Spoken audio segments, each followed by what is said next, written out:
Yo, what's up guys? So in today's video, I'm going to be showing you guys the best legend tier list for Ranked Arena in Season 13. So let's get right into it. Alright, so in F tier. So F tier legends are legends that you should never use, and if you do use, you're like automatically throwing. So the two legends are Watson and Caustic. Now these legends are way too defensive for Ranked Arena just because Arena is such an aggressive game mode, and you're not gonna be having much time to, you know, put down gas traps, put down Watson fences, because you're not gonna be like holding a house or holding like a room, unlike the normal BR ranked where most likely you are at endgame, you're gonna be defending. But in Ranked Arena, you're just going to be fighting, and having these defensive legends are not really going to do much, and that's why I put them together, because they kind of do the same thing by, you know, defending. Now, maps that might be good with these legends is probably Drop-Off, just because Drop-Off is such like a room-based map, and you just throw nades into one room. So maybe having that Watson pylon might do some good because you can block grenades. But honestly, I would just have another legend that's good, like mobility legends, to try to get that room first and stuff like that. Alright, so next up is D tier. Now, I wouldn't recommend using these D tier legends unless you're like really good with these legends and you completely know how to use these legends. So next up is Revenant. So I think Revenant's kit is just like too expensive because it's 500 for his ult, and you can only get it like once every 2 rounds. So basically you only have his tactical and his passive, and his passive is just climbing walls, which doesn't really bring much to the team. And also the tactical, it really does not bring much to the team. I mean, it's just doing 10 damage and silencing people. So yeah, it's pretty simple. He is not really a team character unless you have his ult, but still, even with his ult, it's easy to counter. You just like throw nades and you can probably easily counter the Revel, and you need good communication with your teammates, because a Revel combined with like an Octane pad or something is good, but without your teammates' communication, and if you're solo king, you most likely are not going to have that coordination, and you're going to probably mess up. Alright, so next up in D tier is Ashe. So Ashe's passive is totally useless in Arena, because Ashe's passive is just looking at the map and see who's dead. So this passive is completely useless, and her tactical could be good if you do combine it with nades like arc stars and frags, and you just throw them, and if they get caught on your snare, then they'll be stuck, and your arcs and nades will connect. And this could be effective in the map Drop-Off, because you rush into a door room and you can just throw your tactical and throw nades. But it's hard to perfect and hard to use, because most likely people are not going to know how to use Ashe like this. And her ult is not bad. It's just that there are so many more so many mobility legends such as Pathfinder and Octane that don't have to spend 150 crafting just to like go over to the bin or something like that. Alright, so next up is C tier legends. So C tier legends I wouldn't recommend using, but C tier legends are just like, it's not bad if you use them, because, you know, they're not terrible. Alright, so first up in C tier is Mirage. So I would put this legend higher up if his ult wasn't that expensive. So it costs 350 and you can get it every single round. And I think Mirage is one of the best 1v1 legends, because you can just pop your ult in front of someone and they'll probably bamboozle people. And you can basically get free shots on your enemy if it's a 1v1. So basically, with this ult, you really won't lose your 1v1. And his gold bag invis res can come in clutch in certain situations, but I feel like Lifeline is just a bit better than him, just because you don't have to be resing, and you can just hear like where the Mirage res is happening. So his Mirage res is also not the best, but he's definitely underrated, and if used well, he can definitely be all the way up to A tier. Rampart. So Rampart is definitely the most annoying legend to run against, because she just places her walls and you get the opponent gets free shots on you. But I think she's good, and when you're holding high ground and they have to come to you, it can be very effective, because they're not gonna have time to break your wall while coming to you. And her passive is nice because LMGs are so meta in this season of Ranked Arena. And, you know, for example, the Devo and the Rampage are both ridiculously overpowered.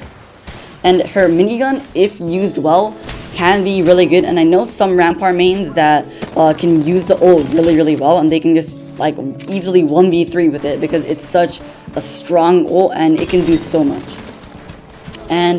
But the thing is, most Ramparts don't know how to use Rampart wall. And they just place their walls and just shoot, which is a way to play Rampart, but it's not the best way because you want to be using Rampart to the best of her ability to like help your team, and that's why she goes in C tier. Alright, so next up is Crypto.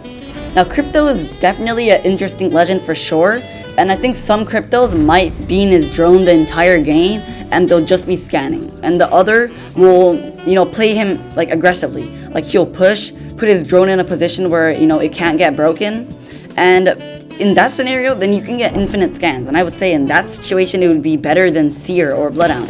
It's just that there's not many legends or not many people who can use Crypto good, because I feel like every single time I have a Crypto on my team, it's literally them just like going on his drone and just scanning. But you know, if used well, he can definitely be all the way up to A tier. But I just think Bloodhound and Seer are better scanning characters and just can be used more aggressively, just because it's just the more aggressive game mode. And I think in Battle Royale, Crypto is definitely a good legend, but in Arena, it's just really not, and I would recommend just using Bloodhound or Seer. Alright, so the last person, or last legend in C tier is going to be Fuse. Now, his kit is basically just nades, and you can buy 6 nades instead of 3, which, you know, definitely could come in clutch, especially when you're in a map like Drop Off where it's so reliant on nades.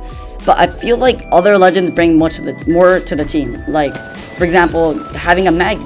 What does a Maggie do? I mean, her ult can be really good when trying to move your entire team over to places, and especially maps like Drop Off. And as I say, all these legends can be used well if you know how to use them. But Fuse is such you know, a high skill legend because it's hard to use his tactical, hard to use his nades well, so that you can, I guess, kind of like trap your team or trap the opponent team in a position where they can't run and they'll get hit by nades. But I feel like not many Fuses can use Fuse well. Alright, so next up is B tier. So B tier legends are definitely usable and they're definitely viable, but there are better legends than these legends that I'm gonna say now. So the first legend is Loba. Now Loba, I think, is like a mini path, to be honest, because her Loba bracelet can definitely come in clutch. It's just that the bad thing is, it's like when you're throwing your tactical, you can't like shoot your gun, and when you drop, like after you shoot your tactical, it takes a bit of time to get your weapon out, unlike Pathfinder where you can use its grapple and you can just instantly pull out your gun and start shooting.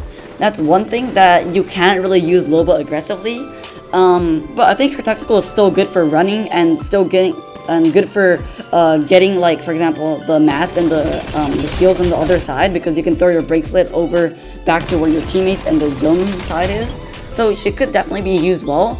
And especially with their Loba ult, you don't really have to buy any heals because you can just throw your Loba ult and get heals from both sides. So that can definitely be an effective strat, and it can definitely annoy people because, you know, they're not going to be able to get the heals while you can. Next up is Newcastle. Now Newcastle is a definitely interesting legend, and I feel like when you're rezzing, just because he has that white knockdown shield, it's not really that good. I think if he had a purple knockdown shield as you're going up, you know how you're gonna upgrade your weapons and you get like purple armor, red armor, you should definitely have your knockdown shield upgraded. But in Arena you can't do that, so you're basically only having your white knockdown shield, which you can just easily break through. So his res isn't the best, but I know some Newcastle mains that throw their tactical and then start rezzing, so they have like 2 shields, and this strat is really effective. So if you can do that, that's definitely annoying, and it can definitely work with the combination with like Gold Bag. And last up in B tier is Bloodhound. Now Bloodhound is actually really good because it gives you intel and know where people are from the start. So when the game starts, you'll know, oh, okay, the Pathfinder's to the left and 2 of them are in the front, so we should just ape the 2 in the front or something. You know, that intel at the start can really be a game changer because you can know where people are and you can play off those scans. And I feel like his ult's also really good because you become faster, so you have like higher ADS speed, and you get like 2 extra scans, I think. So you're gonna be basically having wall hacks over and over again. Next up is A tier legends. A tier legends are really good legends, and if you're using these legends, they're gonna help your team a lot. And you know, these are the legends that you should be using. So first up is Seer. Now I was really considering putting Seer in S tier. That's how good he is. I can't even think. That's how good he is.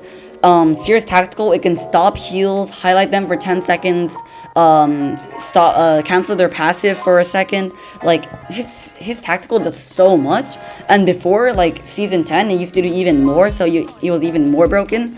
And his Seer, bro, his Seer, it has to be, like, the best ult in the game, because you have infinite wall hacks for, like, 60 seconds. And that's so broken because, well, you have wall hacks, like, you cannot lose with your Seer because you know where they are. You know exactly what they're doing at all times, and you can even scan them with your tactical.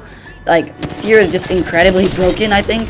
And I was definitely considering putting him in S tier, but I feel like there are better legends, so I put him in A tier. Next up is Octane. Now, I'm probably gonna get a lot of hate for this, but I feel like Octane's actually not that good. I don't know why. It's just that I never run Octane, and I feel like Pathfinder is like a better Octane, and I feel like Octane is just fun to use, but he doesn't really bring much to the team because, well, his ult, you can get it every other round, but it costs 300, while things like a Pathfinder grapple, or I mean Pathfinder zipline, only costs 150, and it can bring your whole team. I really never understood Octane, but I feel like, yeah, Octane can be good because of his jump pad and the incredible plays that you can do with it. So yeah, I think Octane is an aggressive legend, and that's why I put him in A tier.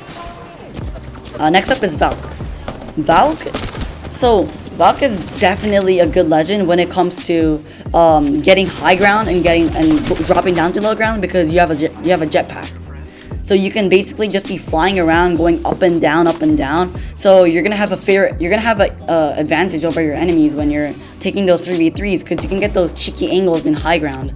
And his passive is definitely good because you can stun them and hit them for like 30 damage, which could lead to, you know, you swinging and pushing them. So, you know, it could be good when you're combining with nades too. So that's one thing that I think is really good. And I think her ult's also really good. I see a lot of Valkyries using their ult, and it's kind of like a Octane pad, or it's kind of like it's very similar to like a Pathfinder zipline, because it can bring your whole team over there in an instant. So yeah, Valk is definitely good. That's why I put her in A tier. If you're using Valk, then keep at it, because she's definitely a legend that can help your team and get you win points. Next up is Gibby. Now, Gibby is such a good legend if used well, and I think I used to main Gibby. I'm a Gibby main in Battle Royale, but not in Arena, just because his hitbox is so big. I feel like every time I'm playing him, I'm just getting fried because everyone's focusing me because I'm just so thick. And yeah, Gibby. So Gibby's bubble costs 200 and his ult costs 500, so it's definitely an expensive legend. But him combined with like the PK is definitely good, because you can outplay people in those dome fights. And his dome can just like, it's basically like a free, like it's like a jail free pass, because you're in your bubble for 15 seconds and they can't shoot you. And if they do push you, you can fry them, because you know, all three of your teammates can just look at the enemy that's inting in. So it's definitely like a jail free pass, which is really good. His ult can be used to get people off of high ground, and you can push them because, you know, your teammates don't get affected by your own Gibby ult. And you can also even use the passive gun shield, so you can basically peek a corner and then you can get hit for like 50, and then because your gun shield's broken, right? And then you can wait till your gun shield is back, which is like 10 seconds, I think. So, and then once you get your gun shield back, you can peek again. So you're basically constantly having like 50 extra damage to protect yourself, which is really good. Alright, so next up is S tier legends. Now these are the best legends that you have to be using in ranked arena. Now first up is Lifeline. And Lifeline, I mean, it's pretty self-explanatory, but the Lifeline gold bag combo is so good and it comes so clutch. Like in those scenarios where it's a 2v3 and your teammate's down and your Lifeline goes in res, you know, those are the scenarios that with Lifeline you can win. Lifeline is a very clutch legend to have on your team, and you should definitely be trying to run Lifeline on your team every single time you're playing, because Lifeline can just literally save your entire team. Alright, next up is Pathfinder. Now I think that Pathfinder is the best mobility legend in the game. Like his grapple can be used in so many different ways. You can use it to get high ground. You can use it to get mats. You can get it to use materials like or bin. Like there's a lot of stuff you can use to you can get with that grapple, and especially in a 1v1 situation and you need to take the high ground, using your grapple to do that, it's important. You can use your grapple to go help your teammates. Like there's so many things that you can do with Pathfinder that other legends can't, like other mobility legends can't, like Octane or Loba. You know, with Pathfinder you can instantly grapple in, instantly save your teammates, etc., which is really, really good. His zipline can be used to get you into zone quicker, maybe get you an off angle. You know, there's a lot of stuff you can do with the zipline, and the best part is you can take your whole team with you on the zipline, and that's like the biggest part about Path, is that his zipline can, you know, get him into good positions early so that you can hold that zone. Alright, so next up is Horizon. Now Horizon is, I think, the best movement legend in the game. Like her air strafe is insane. Like you can be like air strafing everyone and, you know, beaming people, which is really, really nice if you like movement. And not only is it a good for movement, her Q, her tactical is really, really good, because you can throw your lift and then you can get your whole team up in the air to have free shots on the enemy, or you can just throw your lift to pop a battery, which is really, really good because you can easily just go up in the air, pop that bat, get back into the fight. Or one thing I like to do is called a bait Q, where you throw your tactical but you don't actually go on the lift, which can be really, really good in specific scenarios. But yeah, throwing your lift out there and then pretending to go on it does work quite a bit. And so her ult, I don't think her ult's actually that good. I don't like the fact that you have to buy the ult, which is already expensive enough, and then having to buy the nades combined with it.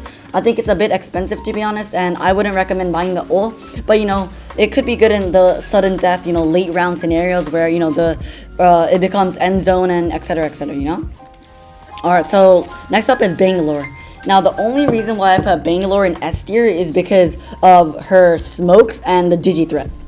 So right now the meta is Mozambiques and RE45s, and in both of those weapons you can hold the digi threat, which is a sight where you can see through smoke. So one thing I like to do when I'm playing Bangalore, I tell my team, buy digi threats, buy REs, buy Mozams, and I'm just smoke everywhere. I'll buy a bunch of smokes and I'll smoke everywhere, and then I'll be able to see them, but they won't even be able to see me. The one bad thing about this is that you won't get aim assist in the smoke, but still, having a digi threat is gonna make you able to see the enemy, get free shots in the enemy, which is really, really nice. And that's why I like to use Bangalore. I also like the passive.